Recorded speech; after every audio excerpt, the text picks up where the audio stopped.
Topic है विलयन। विलयन के अंतर्गत हिमांक में अवनमन, डिप्रेशन ऑफ फ्रीजिंग पॉइंट। इसके पहले हमें जानना होगा कि हिमांक क्या होता है। तो देखिए, हिमांक वो है, वह ताप है, वह बिंदु है जिस ताप पर किसी पदार्थ की द्रव तथा ठोस प्रावस्था है, यानी जब द्रव जमता है तो ठोस अवस्था में होता है और ठोस पिघलता है तो द्रव में बदलता है। तो एक ऐसा ताप जिस पर द्रव तथा ठोस प्रावस्थाएं एक साथ साम्यावस्था में स्थित हो सकती है, अर्थात जिस ताप पर द्रव अवस्था में वाष्प दाब, ठोस प्रावस्था में वाष्प दाब बराबर हो जाते हैं तो साम्यावस्था में स्थित होगा, और यही ताप उस पदार्थ का हिमांक है।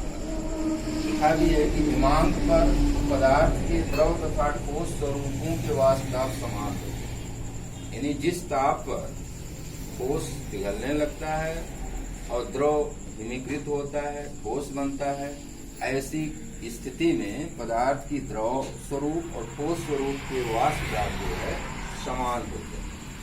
हिमांक में अवनमन के लिए व्यंजक, इसके लिए दाहिने साइड में एक ग्राफ बना हुआ है। ये ग्राफ आपका टेम्परेचर एक्स एक्सिस के अनुदिश है और वेपर प्रेशर यानी वाष्प दाब वाई एक्सिस के अनुदिश है। इसमें एक ग्राफ बनाया गया है। यहाँ जो बिंदु ए है इस पर लिक्विड सॉल्वेंट यानी इसमें कोई विलय नहीं मिलाया गया है, प्योर विलायक है। दूसरा ग्राफ बिंदु बी लिखा गया है कि होते हुए सॉल्यूशन फर्स्ट जो कि कम सांद्र है, और इसके नीचे जो ग्राफ सी पर खींचा गया है ये सॉल्यूशन सेकंड के लिए है जो कि सॉल्यूशन फर्स्ट यानी विलयन फर्स्ट के तुलना में अधिक सांद्र है। और यहाँ टेम्परेचर दिखाए गए हैं। टीएफ जो है सॉल्वेंट का फ्रीजिंग पॉइंट है, अर्थात जिस ताप पे विलायक ठोस में बदलता है, और T1 विलयन का फ्रीजिंग पॉइंट है, विलयन फर्स्ट का, T2 विलयन सेकंड का। यहाँ पर बिंदु ए पर देखें तो बिंदु ए पर जो लिक्विड सॉल्वेंट है यानी जो विलायक है उसका वाष्प दाब हिमीकृत अवस्था यानी ठोस अवस्था में वाष्प दाब के बराबर है, और इसके संगत पॉइंट जो है, इसके संगत बिंदु ए के संगत जो फ्रीजिंग पॉइंट सॉल्वेंट का है वो टीएफ लिया गया है। आगे फ्रीजिंग यहाँ विलयन फर्स्ट के लिए फ्रीजिंग पॉइंट जो है सॉल्वेंट के लिए बी पे रखा गया है। हम जानते हैं कि जब विलयन बनाते हैं तो विलायक में हम विलय डालेंगे, और जब विलय डालेंगे तो उसका वाष्प दाब कम हो जाता है, और वाष्प दाब कम होने के कारण उसका फ्रीजिंग पॉइंट भी कम हो जाएगा।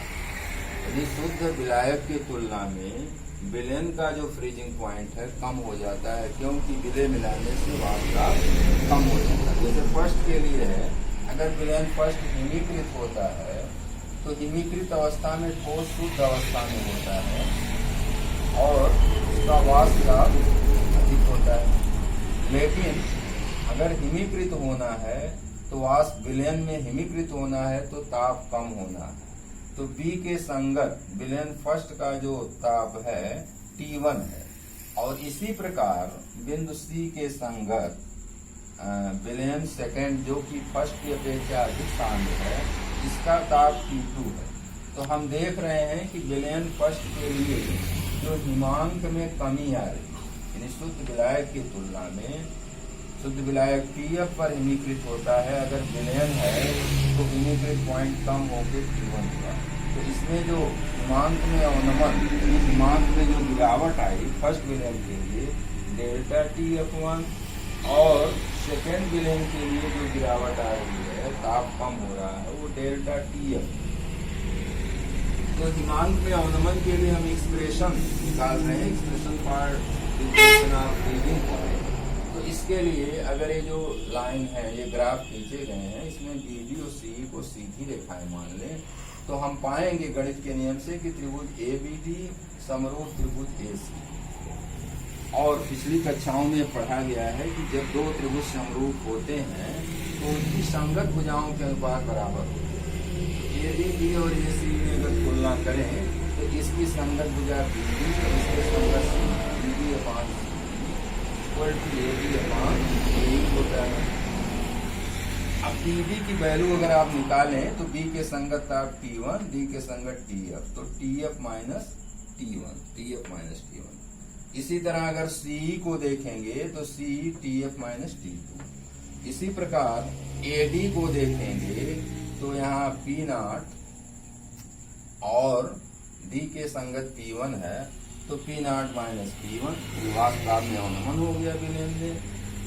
और विलेन 2 के लिए AE को देखेंगे, AE तो AE आपका ये है P0 माइनस P, और इसमें जो चेंज हुआ TF माइनस T1, इसको delta TF1 for solution first और TF minus T2 delta TF2 for solution second. Delta TF1 upon delta TF2 equal to delta P1, इसको delta P1 upon delta P2, या इसको general में देखा जाए तो delta TF यानी फ्रीजिंग पॉइंट में जो परिवर्तन हो रहा है विलेन में, कमी हो रही है, वो समानुपाती है डेल्टा T वाष्प दाब में अवनमन।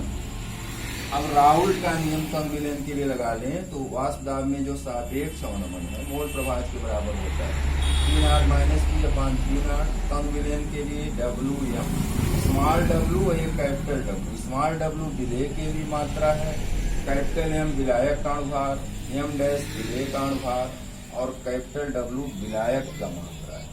तो इस आधार पे अगर इसको डेल्टा P बाई P0 या delta T equal to P0M एक साथ कर लिए और W by M dash into capital W, तो P0M एक स्थिरांक है और इसको मोललता कहते हैं। अगर W को 1 किलोग्राम मान लिया गया तो इसका मतलब डेल्टा TF ये पूरा व्यंजक मोललता शो करता है। मोललता माने विलेय के मोल की संख्या W बाई M डैश बटे विलायक की मात्रा किलोग्राम, यानी डेल्टा TF समानुपाती M, यानी वाष्प दाब में हिमांक में अवनमन मोललता के समानुपाती है, या delta TF equal to KF है, जहाँ KF को मोलल अवनमन स्थिरांक कहते हैं। और इसमें KF को हम ये परिभाषित कर सकते हैं अगर M को 1 मान लें।